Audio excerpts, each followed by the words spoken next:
감사합니다. 주님, 예수님 이름으로 축복하며 기도합니다. 아멘. 하나님 말씀 보겠습니다. 사도행전 15장 15절에서 18절입니다.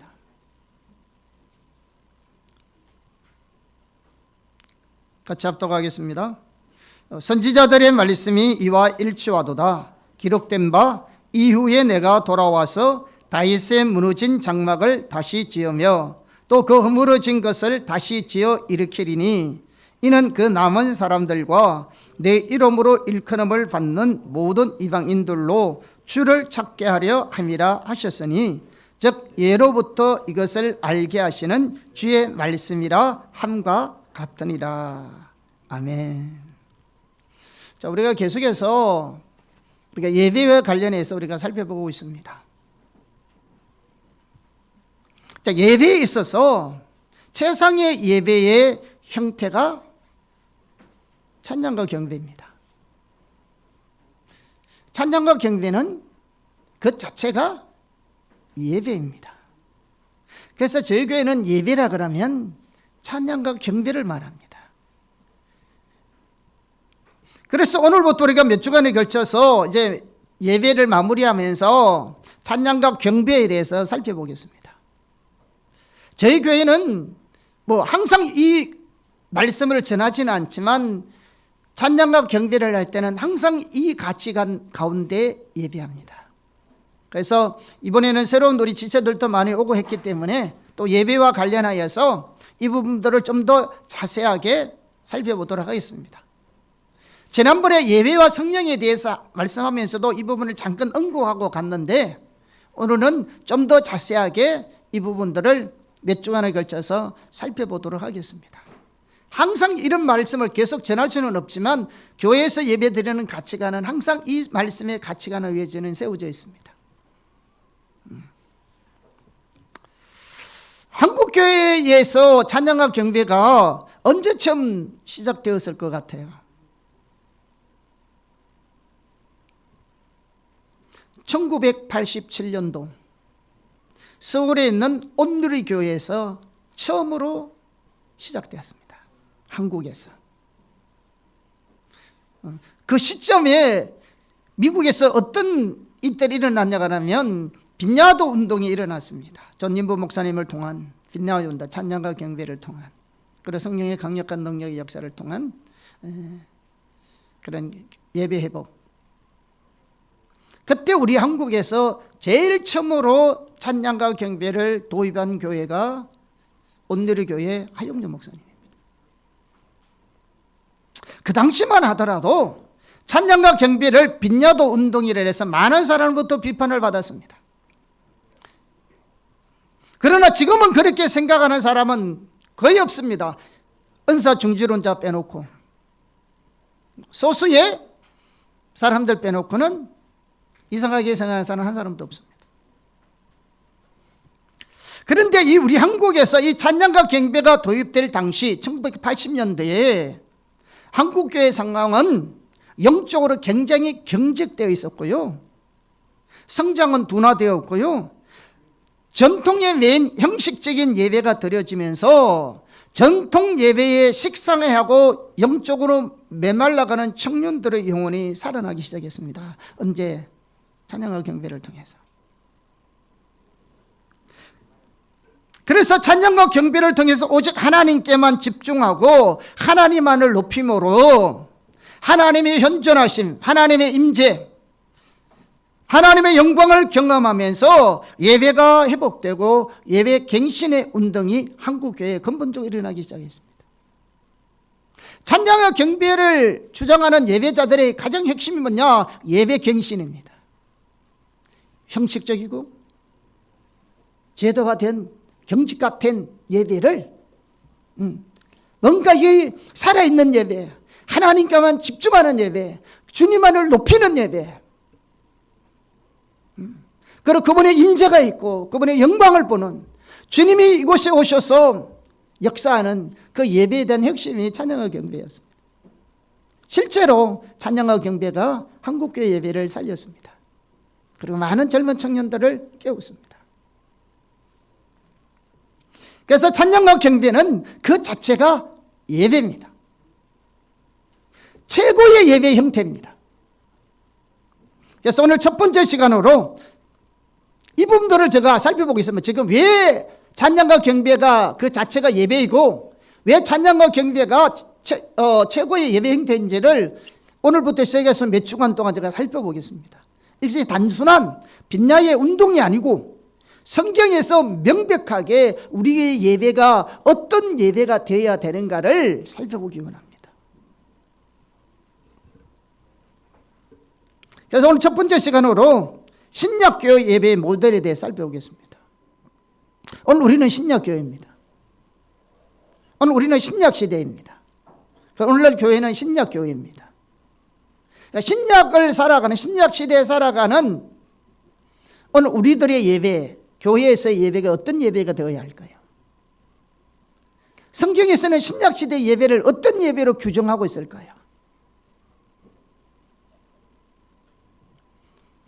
오늘날 우리의 예배를 이해함에 있어서 중요한 한 가지가 뭐냐면 다윗의 장막과 하늘의 예배를 살펴보는 것입니다. 첫째, 신약의 예배는 다윗의 장막의 예배입니다. 자, 오늘 16절을 다시 한번 볼까요? 16절 시작. 이후에 내가 돌아와서 다윗의 무너진 장막을 다시 지으며 또 그 허물어진 것을 다시 지어 일으키리니. 지금 이렇게 말씀하고 있습니다. 여러분, 이 구절을 이해하려면 이 말씀의 배경을 이해해야 합니다. 이 오늘 본문 읽었던 이 말씀은 사도행전 15장은 예루살렘 회의 때 나온 내용입니다. 기독교 역사상 최초의 회의가 서기 50년대에 열린 예루살렘 회의입니다. 기독교 역사에서 이 예루살렘 회의는 우리의 신앙을 올바로 규정하고 신약의 예배가 무엇인지를 규정하는 데 아주 중요한 회의였습니다. 하나님의 집행명령이 뭡니까? 예루살렘과 유대와 사마리아와 땅끝까지 이르러 복음의 증인이 되어라 했습니다. 그러니까 예루살렘으로부터 시작해서 유대로 사마리아와 땅끝까지 복음이 전거되어져야 했습니다. 그런데 처음 교회는 복음이 어디에서만 머물러 있었냐 그러면 예루살렘에만 머물러 있었습니다. 그리고 유대인 중심으로만 복음이 전거되었습니다. 그런데 예루살렘에서 핍박이 왔습니다. 그래서 사도들 외에 모든 사도들과 제자들이 흩어지기 시작했습니다. 흩어지면서 복음이 유대로 사마리아로 또 온 땅으로 전거되기 시작했습니다.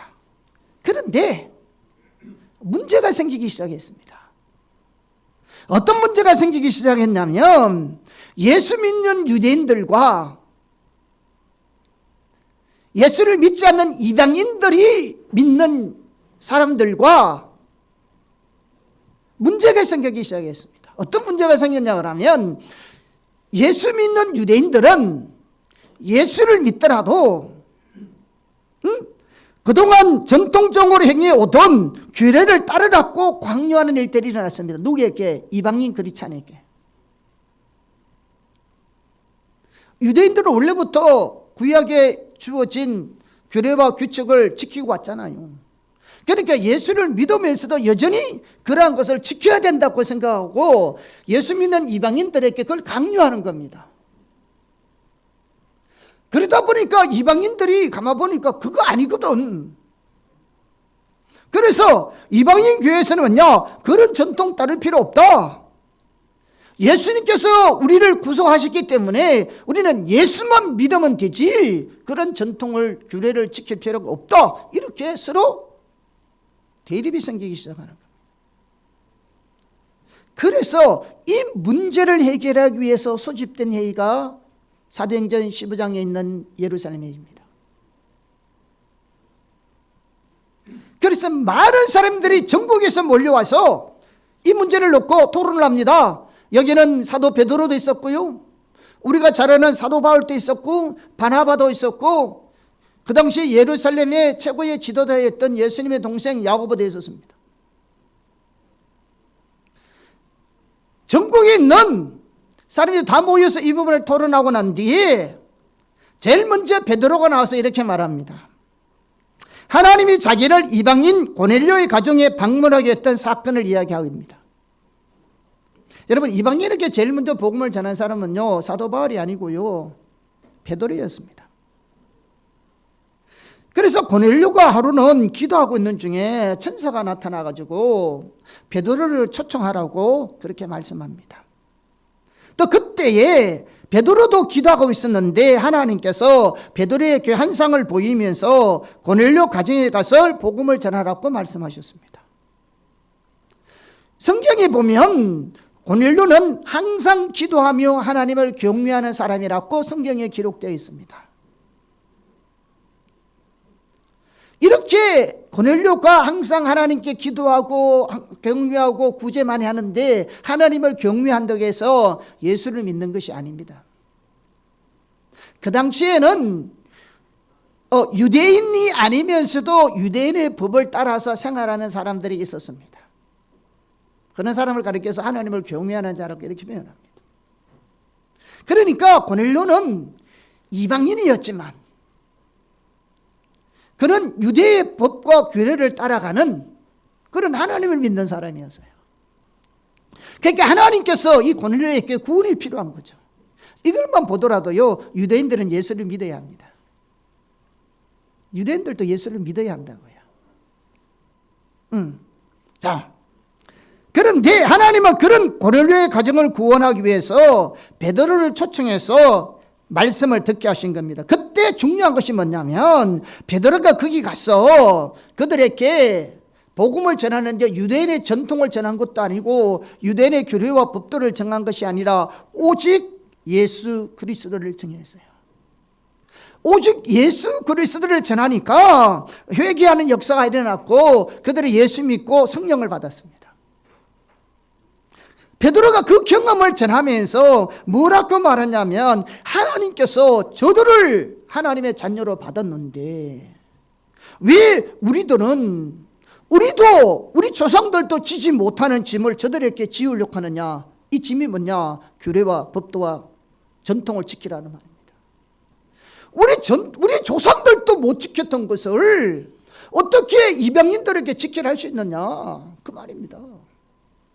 그러면서 하나님이 저들을 받아주시고 성령을 부어주신 건데, 이렇게 말하는 겁니다. 이렇게 말하고 난 뒤에 들어갔어요. 그러니까 바울이 나왔어요.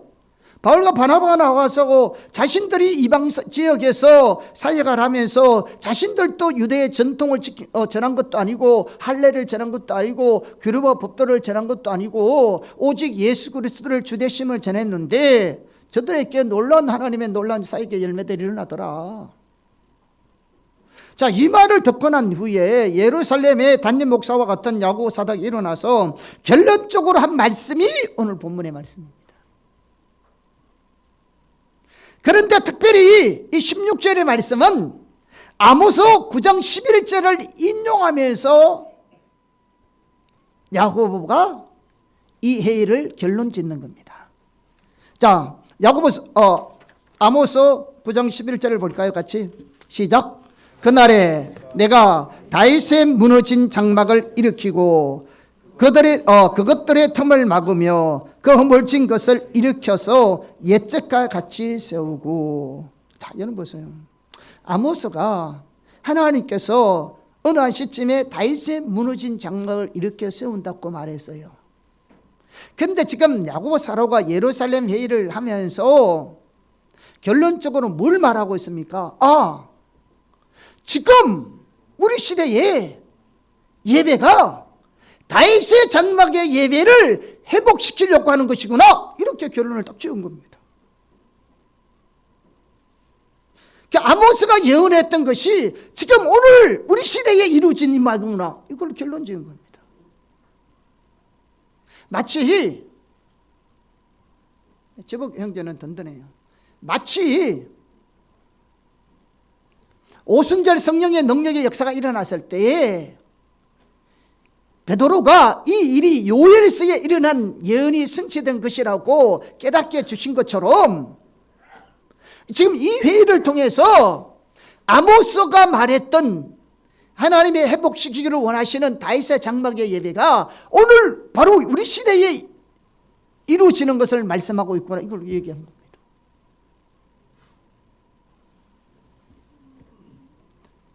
정리하자면 이렇습니다. 자, 사도행전 15장 예루살렘 회의의 핵심적인 문제가 뭐냐면 이방인 기독교인에게도 율법을 지키게 하고 할례를 받게 하는 것이 옳으냐, 이겁니다. 다시 말하면 모세의 의식적인 법규, 제사, 짐승의 제사, 할례, 각종 정결 예식, 이걸 기독교인에 의해서도 지켜야 하느냐, 이 말입니다. 예수 믿는 우리에게. 이에 대한 결론이 뭐냐? 아니다. 너 아니야.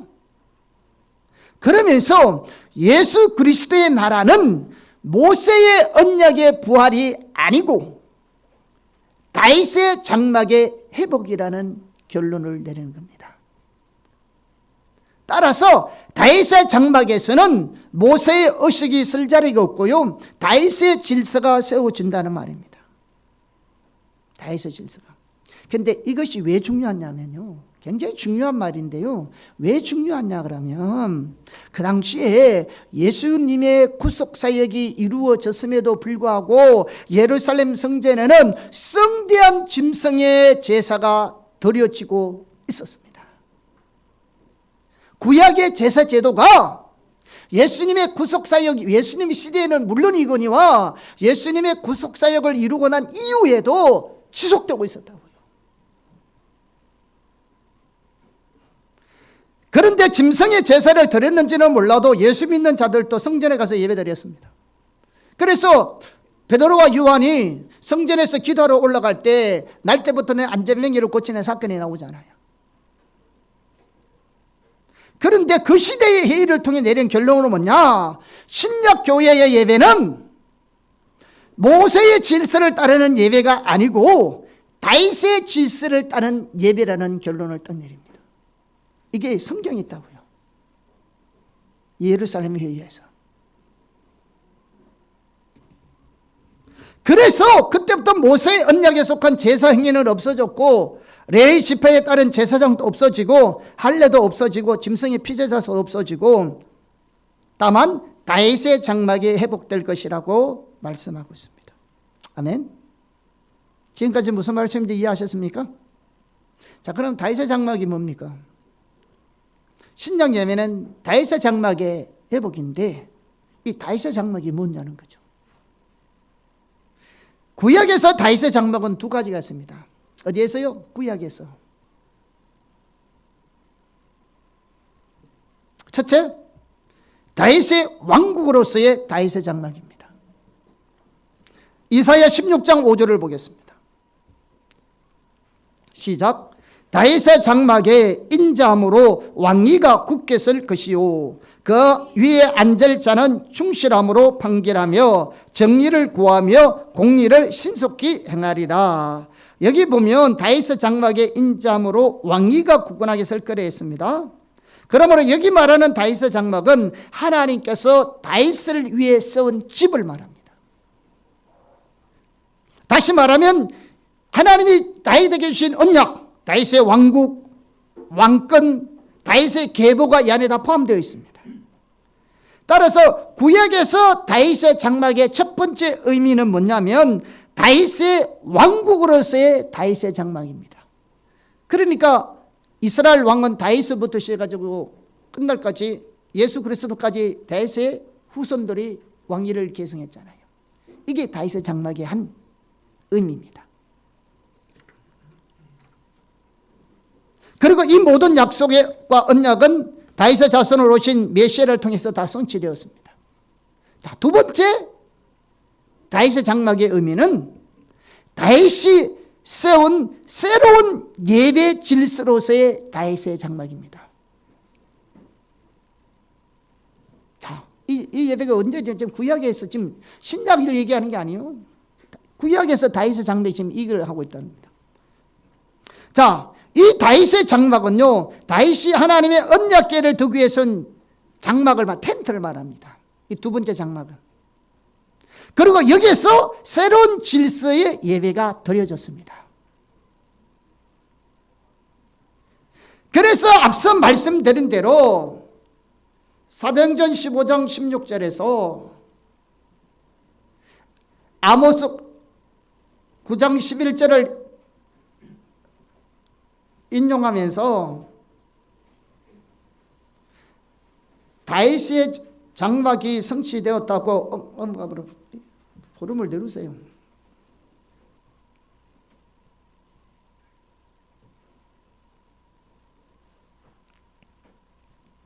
언급하면서 다윗의 장막이 성취되었다고 결론을 내리는 겁니다. 자, 실제로 다윗의 장막의 예배가 구약에 드려졌는데 아모스에서는 그 예배가 회복될 것이라고 말씀하고 있고 그 이후에 그리고 사도행전 신약시대에 와서는 그 예배가 다시 회복될 것이라고 말씀하고 있다는 겁니다. 이해하셨죠? 그러니까 우리가 다윗의 장막, 두 번째 다윗의 장막에서 예배드리는 이 새로운 질서의 예배가 어떤 것인가를 우리가 살펴보는 겁니다. 왜? 이 예배가 아모스를 통해서 회복될 것이라고 예언되어 있고 그것이 지금 신약에서 실제로 회복되고 있다는 말이에요. 그렇죠? 자, 그러면 둘째, 다윗의 장막의 예배는 뭐냐? 이 두 번째 텐트 안에서 이루어지고 있는 다윗의 장막 예배는 어떤 예배가 이루어지고 있냐? 우선 이 언약궤 안에 이게 언약궤를 두기 위해서 이게 다윗이 따로 이렇게 천막을 하나 만들어 놨거든요. 자, 다윗 시대에는 기본 산당에는 모세의 질서를 따르는 성막이 있었습니다. 자, 보세요. 자, 신약 시대에 또 예루살렘 성전에는 제사 지내고 있는데 지금 예수 믿는 사람에게는 따로 지금 우리가 하는 예배를 지금 말씀하고 있는 거고 마찬가지로 다윗 시대에는 구약 시대니까 산당에서 제사 지내야 되잖아요. 짐승의 피를 잡아다가. 그렇죠? 그런데 다윗 시대에는 두 군데서 예배를 드리고 있었어요. 다윗 시대에는. 한 군데는 뭐냐? 모세의 질서를 따르는 성막이 있었어요. 성막 안에는 성소와 지성소가 구분되어 있고 제사장들이 가서 제사 지내고 1년에 한 차례씩 지성소에 가서 대제사장이 예배를 드리잖아요.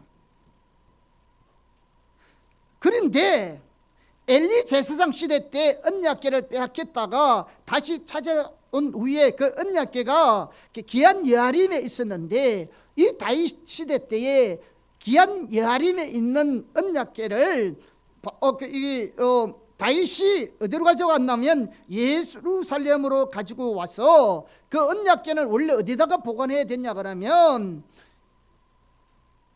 산당에 있는 성막이 있는 지성소에다가 보관해야 돼요. 언약궤를. 그리고 지성소는 아무나 못 들어가고요. 대제사장들이 그 잘못 들어가도 죽게 되면 죽게 되고요. 그런데 그 언약궤를 다윗이 성막에 있는 지성소에다가 안 갖다 놓고 그 언약궤를 두기 위해서 따로 텐트를 만든 거예요. 그리고 그곳에다가 둔 거예요. 이해하시겠죠? 자, 어디다가 둬야 되나? 언약궤는 원래 성막 안에 있는 지성소에다가 둬야 된다. 자, 사무엘하 6장 17절. 사무엘 6장 17절. 시작. 여호와의 궤를 메고 들어가서 다윗이 그것을 위하여 친 장막 가운데 그 준비한 자리에 그것을 두매 다윗이 번제와 화목제를 여호와 앞에 드리니라. 이 메고 온 언약궤를 어디다 두었다고요? 따로 만들었던 텐트 안에 두는 거예요. 텐트 안에 두는 거예요. 어디다가 두어야 된다고요? 기본 산당이 있는 성막이 있는 그것도 아무나 두면 안 되고 지성소 안에 갖다 둬야 된다. 여러분 지성소 사건 알죠? 아니다, 언약궤 사건 알잖아요. 여러분, 이 언약궤 사건은 여러분 엘리 제사장 시대 때에 언약궤 가지고 가다가 언약궤만 가지고 가면 누가 승리할 것이라 생각했는데 가다가 이스라엘 백성들이 블레셋과 전쟁에서 대피하잖아요. 근데 언약궤 뺏겼는데, 그죠? 근데 그 언약궤를 가둬놓던 다곤 신상이 목 부러지고 막 넘어진 사건이 있잖아요. 그래서 그것을 도저히 안 돼서 가져가려 해서 그들이 가지고 왔잖아요. 가져가지고 다른 곳에다가 이렇게 안치해 놓다가 다윗이 그것을 가지고 운반할 때 우사가 그것도 벗개가 떨어지려 하니까 만지다가 그 자리에서 적사했잖아요. 그러니까 이 벗개를 여러분 함부로 아르면 난리 나는 겁니다. 그 자리에서 적사하는 일들이에요. 그런데 그걸 어디다 놔뒀다고 지성소에다가 안 갖다 놓고 따로 텐트를 만들어다가 그다 집어넣었다고요. 이해하시겠어요?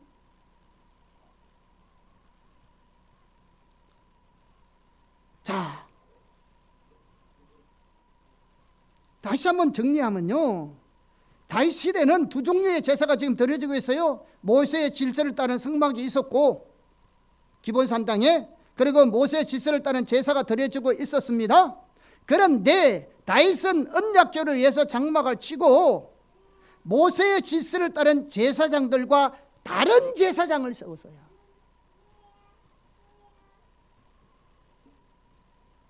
그리고 그 사람들 하여금 1년에 365일 24시간 내내 찬양의 제사를 드리겠어요. 그래서 모세의 질서를 따르는 대제사장은 사독이 감당했고, 이 다윗의 새로 친 천막에서 찬양과 예배를 담당하는 대제사장을 아비아달로 두었어요. 그래서 성경에 보면 대제사장은 한 사람밖에 없어요. 원래 한 사람밖에 없어요. 그래서 아론이 대제사장이 되었다가 죽고 난 뒤에 아들이 제사장이 됐지, 제사장은 두 사람이 없어요.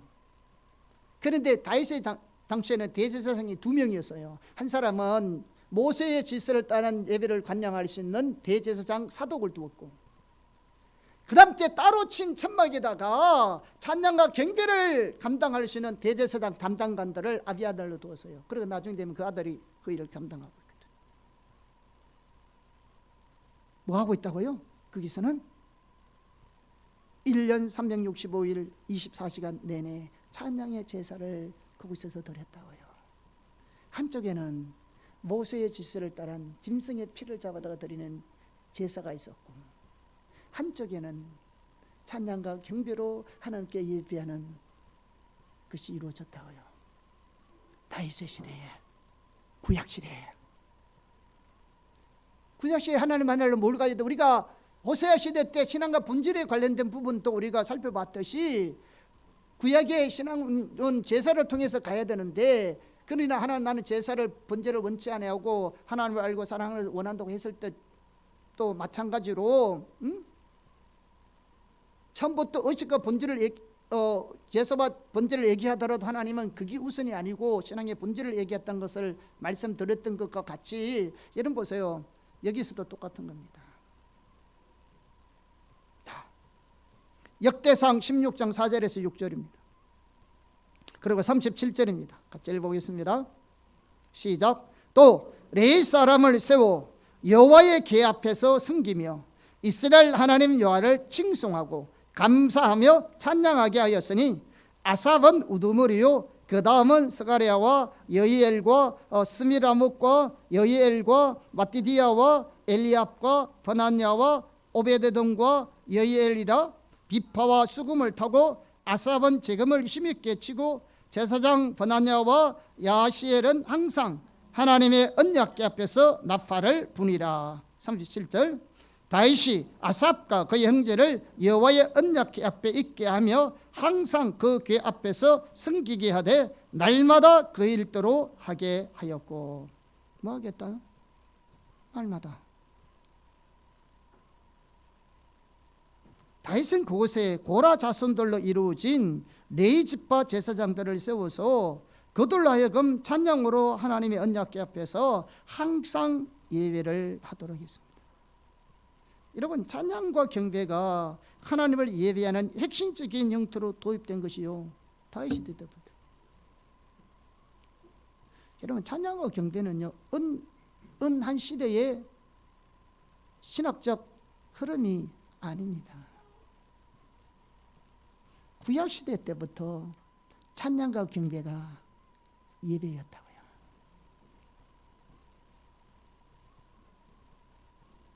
여러분, 우리가 잘 알다시피 다윗은 하나님의 마음에 합한 자라고 말할 정도로 하나님 앞에 시인을 받는 사람이었다고요. 제사장들은 하나님의 영광의 임재 안에서 하나님의 아름다움을 보고 마음껏 하나님을 찬양하고 예배했습니다. 예, 여러분, 언약궤가 노출되어 있잖아요. 장막 안에서 언약궤를 감춰놓은 게, 언약궤가 장막 안에서 그냥 둔 거예요. 그러니까 언약궤가 다 노출되어 있어요.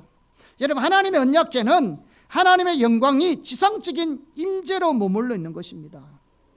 따라서 거기에는 하나님의 영광의 임재가 머물러 있었어요. 그리고 그 언약궤에 머물고 있던 하나님의 영광의 임재가 사람들에게 개방되어 있었어요. 그래서 고라 자손들은 그곳에서 하나님의 임재 가운데 머물면서 하나님의 영광을 보며 하나님을 찬양했습니다. 뿐만 아니라 다윗 자신도 하나님의 언약궤에 있는 장막에 나가서 하나님의 영광의 임재 안에서 하나님의 아름다움을 보며 그분을 찾고 예배했습니다. 그래서 시편의 기대를 보세요. 다윗의 고백을 보세요. 자기의 평생의 소원이 하나님의 집에서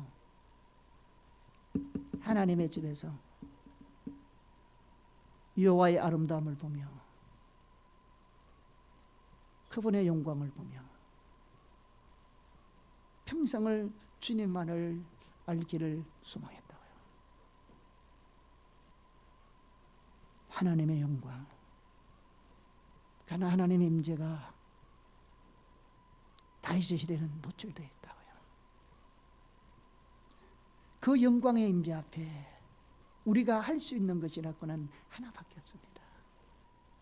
하나님을 찬양하고 그분을 예배하는 겁니다. 하나님의 영광을 보면 그 임재 앞에 머물러 있는 사람은 할 수 있는 것은 하나밖에 없습니다.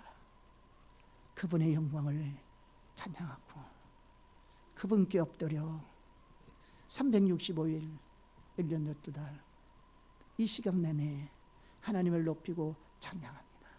그거밖에 할 것 없어요. 여러분, 이게 왜 그런 줄 아세요? 두 번째, 하늘나라 예배 보면 금방 알 수 있습니다. 자, 요한계시록 4장과 5장에 보면 하늘에서 예배가 드려지는 것이 나옵니다. 그런데 이 하늘나라의 예배 역시 찬양과 경배로 예배드리고 있어요. 자, 요한계시록 우리가 4장과 5장 전체를 읽어야 되는데요. 여러분 집에 가서 4장과 5장 읽어보세요. 여기서는 몇 구절만 간단하게 보겠습니다. 같이 보겠습니다. 우선 요한계시록 4장 8절에서 11절 시작. 내 생물은 각각 역선 날개를 가졌고 그 안과 주위에는 눈들이 가득하더라. 그들이 밤낮 쉬지 않고 이르기를 거룩하다 거룩하다 거룩하다 주 하나님 곧 전능하신 이여, 전에도 계셨고 이제도 계시고 장차 오실 이시라 하고 그 생물들이 보좌에 앉아서 세세토록 살아계시는 이에게 영광과 존귀와 감사를 돌릴 때에 24장로들이 보좌에 앉으신 이 앞에 엎드려 세세토록 살아계시는 이에게 경배하고 자기의 간을 보좌 앞에 엎드리며 이르되 우리 주 하나님이여, 영광과 존귀와 권능을 받으시는 것이 합당하오니 주께서 만물을 지으신지라 만물이 주의 뜻대로 있었고 또 지으심을 받았나이다 하더라. 5장 11절에서 14절 시작. 내가 또 보고 들으매 보좌와 생물들과 장로들을 둘러선 많은 천사의 음성이 있으니 그 수가 만만이요 천천이라. 큰 음성으로 이르되 죽임을 당하신 어린 양 능력과 부와 지혜와 힘과 존귀와 영광과 찬송을 받으시기에 합동하도다. 내가 또 들으니 하늘 위에와 땅 위에와 땅 아래와 바다 위에와 또 그 가운데 모든 피조물이 이르되 보좌에 앉으신 이와 어린 양에게 찬송과 존귀와 영광과 권능을 세세토록 돌릴지어다 하니 내 생물이 이르되 아멘하고 장로들은 엎드려 경배하더라. 자, 이 상황은 이랬습니다. 그림을 그려드릴게요. 자, 하나님의 보좌가 있습니다. 하나님 보좌가 이 가운데 정점을 이루고 있어요. 그 주위에 서랍들이 있습니다. 서랍은 천사들입니다. 서랍들이 있어요. 그리고 그 주위에 24 장로들이 있습니다. 그리고 그 주변에 천천만만의 천사들이 그 주위에 또 함께 둘러져 있습니다. 그리고 땅과 하늘 아래에 있는 모든 피조물들이 있습니다. 그래서 서랍들로부터 모든 피조물들이 하나님이 계시는 보좌를 향하여 주님을 바라봅니다. 그리고 그분의 위대하심, 그분의 존귀와 영광과 그 주님의 구속의 은혜를 감사하며 찬양합니다. 입술로만 아니라 마음 중심에서 가사 하나의 마음을 다 실어서 하나님께 예배합니다. 이게 예배입니다. 이게 예배라고요. 묵도로 시작해서 축도로 끝나는 것이 예배가 아니고, 어느 성경에 단 한 구절도 묵도로 시작해서 축도로 끝나는 것이 예배가 아니에요. 물론 그 순서 하나에 우리가 하나님께 예배하기 위한 순서일 뿐이에요. 순서일 뿐이에요. 단순한 순서일 뿐이에요. 그 모든 순서가 하나님을 예배하는 것을 담아내지 못한다면, 그분께 초점을 두고 그분만을 높이고 그분만을 경외하고 그분만을 우리가 향하는 예배 순서가 아니면 의미 없는 겁니다. 사람에게 초점이 맞춰 있고 그건 예배가 아니죠. 예배는 그 주님을 높이는 겁니다. 그 주님에게 우리 초점이 있는 겁니다. 그분을 사랑하고 더 알기를 원하고 그분의 임재 앞에 우리의 모든 것을 하나님 앞에 드리는 게 예배입니다. 자, 넷째, 다윗의 장막의 예배와 하늘나라 예배의 공통점. 자, 우리가 다윗의 두 번째 장막 예배와 하늘 예배가 세 가지 공통점이 있어요. 첫째, 그들은 하나님의 영광을 보았어요. 다윗도 하나님 언약궤가 노출되어 있기 때문에 그 당시에 모든 사람들은 하나님의 영광에 보았어요. 그 영광과 그 임재를 보았기 때문에 그들이 할 수 있는 것이라고는 365일 1년 12달 24시간 내내 하나님을 높이고 찬양하고 예배하는 겁니다. 그런데 우리가 살펴봤지 하늘나라에서는 뭐하고 있다고요? 24시간 하나님께 예배하고 있는 거죠. 모든 것은 없어지더라도 그분을 예배하는 것은 없어지지 않습니다.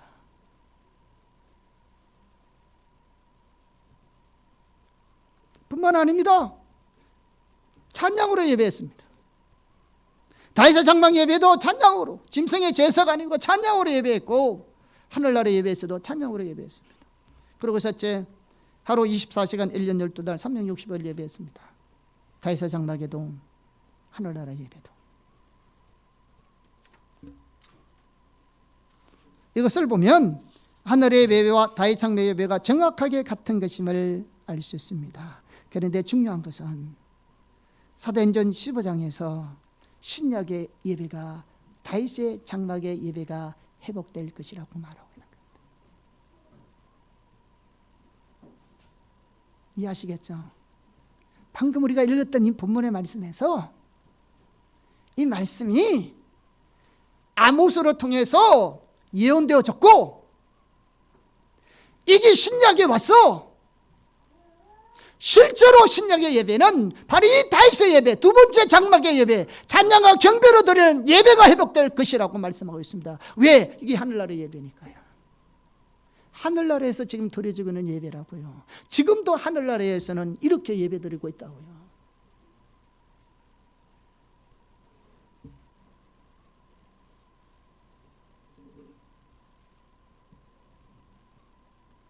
마지막으로 다섯째, 다윗의 장막과 하늘의 예배의 모델에서 배울 수 있는 점, 다시 말하면 우리가 하나님 앞에 드려야 될 신약교회 예배의 모습은 뭐냐?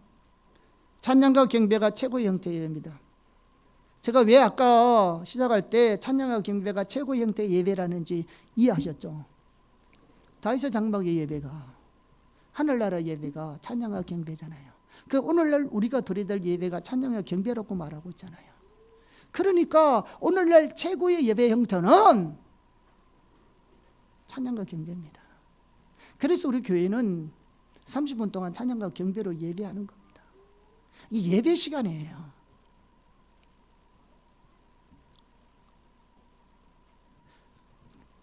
순서가 어떻든 간에, 어떤 순서로 예배하든 간에 찬양과 경배는 예배라고요.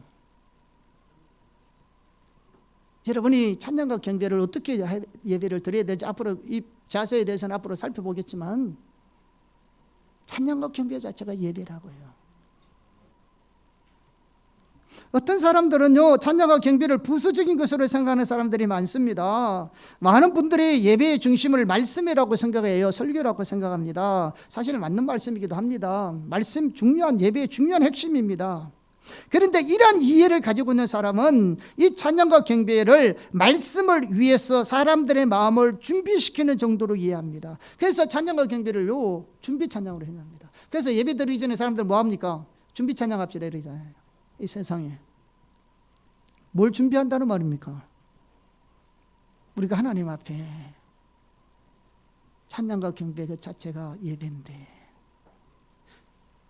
또 어떻게 보면 또 이럽니다. 사람 많이 모일 때요, 우리 찬성환장 하면서 자, 뒷자리인 사람, 나중에 오는 사람을 위해서 앞자리 좀 당겨주세요 찬양하면서 이렇게 하요. 또 세상에 하나님께만 집중하여서 그분만 예배해야 될 시간에 그 가사 하나하나에 내 마음을 실어서 그분에게 모든 것을 드려야 될 것인간에 서로 보면서 또 이거 하고 앉았네.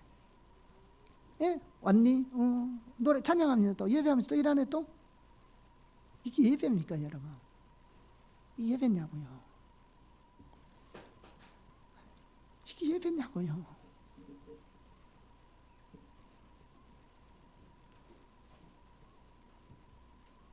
여러분 예배 그동안 어떻게 들었습니까?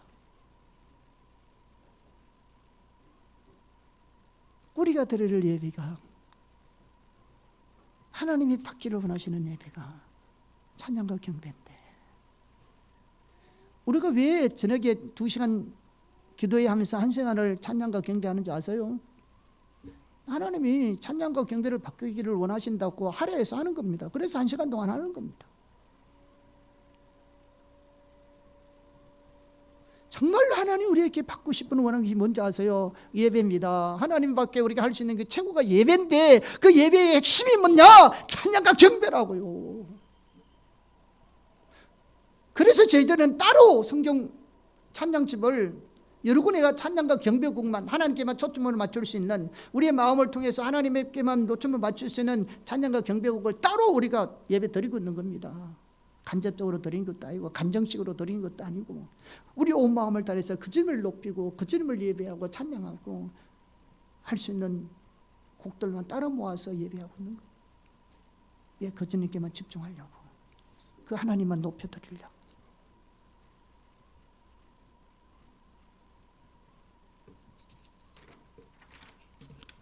나는 생략하겠습니다.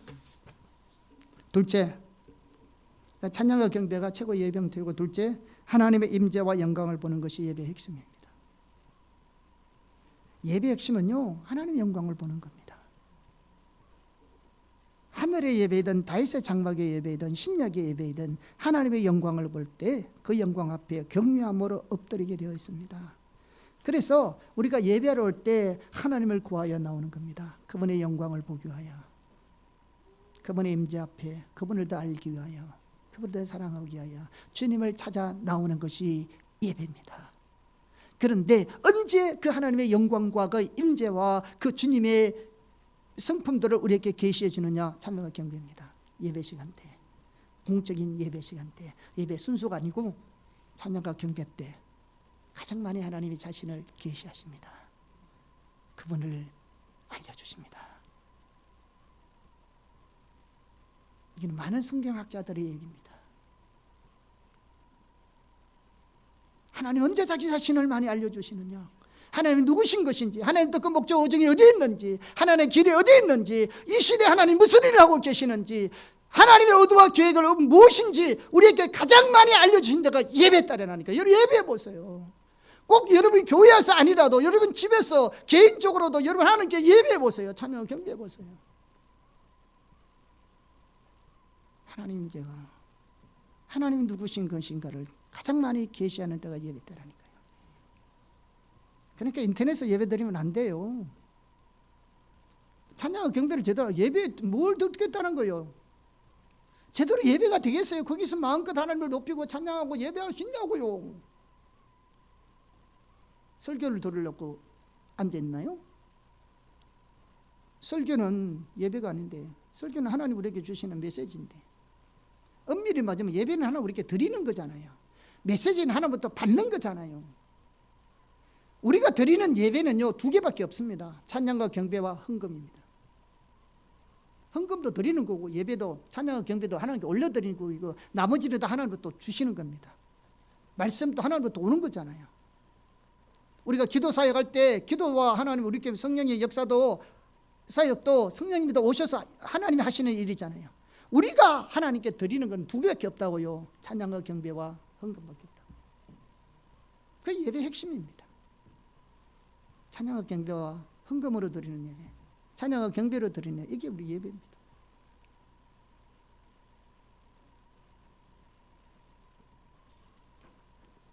예배는 오직 주님께만 집중해야 합니다. 예배 시간은 오직 주님밖에 없어야 합니다.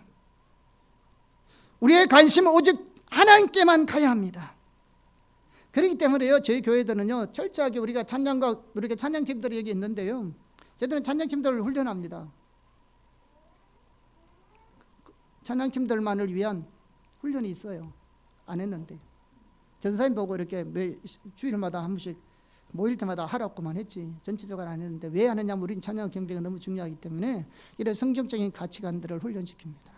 이런 것부터 시작해서 여러분 찬양 인도자도 그렇고요, 반주자도 그렇고요, 연주자들은 절대로 튀면 안 됩니다. 기교를 부려서도 안 됩니다. 왜냐하면 그런 것 때문에 사람이 하나님께 초점 갈 걸요, 사람에게 집중합니다. 누가 여러분이 만나서 오늘 목사님 전사님 찬양 인도 참 잘하대요, 오늘 신의자님 오늘 피아노 진짜 잘 치대, 여러분 그 사람 예배 안 하는 사람입니다. 뭐 보고 있었어요? 다른 사람 찬양 인도하는 거 보고 있는, 하나님께 예배해야 되는데. 그리고 이렇게 하면 다른 사람들 집중이 가요. 저게는 예배 인도자한테 절대로 멘트하지 못하게 합니다. 왜? 가사 하나하나에 하나님께 집중하고 예배하는데 자꾸 멘트해 보세요. 자꾸 뭡니까? 예배에 집중이 사라지는 거예요. 그러니까 절대로 저들은 예배 인도자들에게 멘트 못합니다. 물론 리더를 하다 보면 당 가사를 알려주기 위한 말밖에 절대로 못합니다. 여기다가 찬양 경배하는데 무슨 말하면 자체 혼납니다. 왜? 하나님께 가야 될 걸 자꾸 자기에게 시선을 끄잖아요. 인도자에게 주목하면 안 됩니다. 여러분 누가 예배를 인도하든 찬양과 예배를 하든 우리는 하나님께 예배하고 있어야 합니다.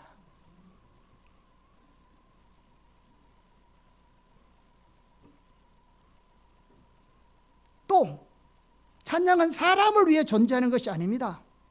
찬양과 경배는 전적으로 하나님의 영광을 위한 것입니다.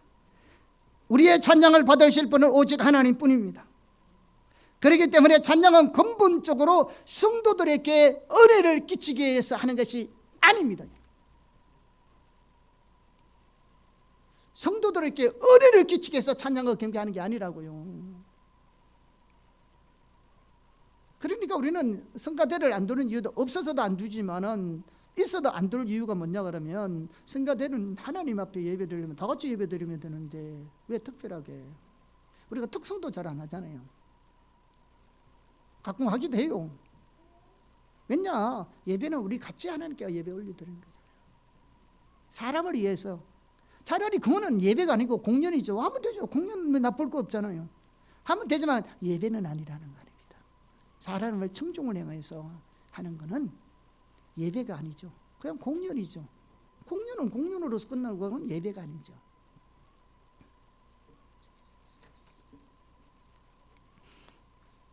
그러므로 찬양은 근본적으로 하나를 위한 것이지 성도를 위한 것이 아닙니다. 그러므로 어느 누구든지 리더자는요, 찬양을 통해서 성도들에게 은혜를 끼치려고 하기보다는 본인 스스로가 하나님께 온전히 드려서 예배하기를 힘써야 합니다. 그래서 그래요. 리더자들을 인도하려 하지 말고 예배하라 그래서 우리는 철저하게 리더자를 훈련시켰기 때문에 리더자는 예배를 인도하는 사람이 아니고 본인 자신이 하나님께 예배자가 돼야 되는 거죠. 본인은 예배 안 하는데 따라하는 사람이 어떻게 예배하겠어요? 그러나 예배를 하면서도 뭡니까? 같이 해야 되니까 이렇게 간혹 가다가 다음 곡들을, 다음 가사 구절들을 불러줄 뿐이지 본인은 예배하고 있어요. 누구든지 마찬가지예요. 인도자가 되면 안 됩니다. 예배자가 되어야 합니다.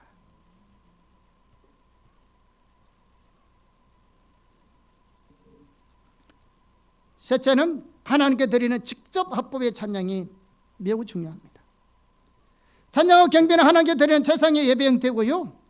그래서 우리의 예배의 대상은 오직 하나님이십니다. 그러므로 그분께 직접 우리의 찬양과 경배를 드리는 직접 합법의 찬양이 매우 중요합니다. 기도가 하나님께 직접적으로 대하는 대화인 것처럼 찬양과 경배도요, 하나님께 직접적으로 드리는 예배입니다. 우리가 이설로 그냥 하나님께, 그러니까 간정식으로 또 복음 전하는 식으로, 간정식으로 옛날에 찬양과 복음 성가가 많이 있었잖아요. 그래서 찬양과 경배는 복음 성가하고 좀 다릅니다. 하나님께만 초점을 맞춰서 그분의 성품, 그분의 위대하신, 그분의 행하심, 이런 그 내용으로 하나님을 높여 올려드립니다. 이때 중요한 것이 직접 합법으로 예배드리는 겁니다. 셋째, 찬양과 경배는 우리가 배워야 될 진정한 제자 조정의 하나입니다. 우리가 하나님의 제자로서 배워야 될 것이 여러 가지 있습니다. 기도도 배워야 되고, 성경 공부도 해야 되고, 큐티도 배워야 되고, 전도하는 것도 배워야 되고, 다양하게 우리가 배워야 하는데요, 가장 배워야 될 주된 제자도가 뭐냐면 예배입니다. 우리의 신앙의 핵심은 예배인데 예배에 대한 걸 배워야 돼요. 이 말은 찬양곡을 배운다는 말보다도요, 예배에 대한 성경적인 가치관이나 자세나 태도를 배워야 된다는 말입니다. 그렇게 성경적인 가치와 태도와 자세를 가지고 예배할 때요, 예배를 통해서 더 하나님을 경험할 수 있고요, 또 예배 안에서 우리가 잘할 수 있습니다. 그래서 무엇보다도 우리가 배워야 될 제자도 중에 하나가 뭐냐면 예배에 대해서 배워야 합니다. 그래서 여러분, 이 예배 시리즈 끝날 때까지 여러분은 다른 스케줄 닫지 말고 볼 일이 있더라도 당분간 몇 주간 동안은 볼일 보지 마시고 예배 오시기를 축복합니다. 예배가 뭔지 배우셔야 합니다. 그래야 여러분이 올바른 자세로 하나님께 예배할 수 있습니다. 아멘. 자, 오늘은 우리의 예배 모델인 하늘의 예배에 대해서 살펴봤습니다. 또 다윗의 장막의 예배에 대해서도 살펴봤습니다. 이걸 보면 찬양과 경배 그 자체가 얼마나 중요한 예배인가를 알 수 있고요, 또 신약의 예배가 바로 이 예배가 되어야 된다는 것을 살펴보았습니다. 우리는 올바른 성경적 가치와 태도를 가지고 우리가 예배에 대해서 더 깊어지기를 예수님으로 축복합니다. 아멘.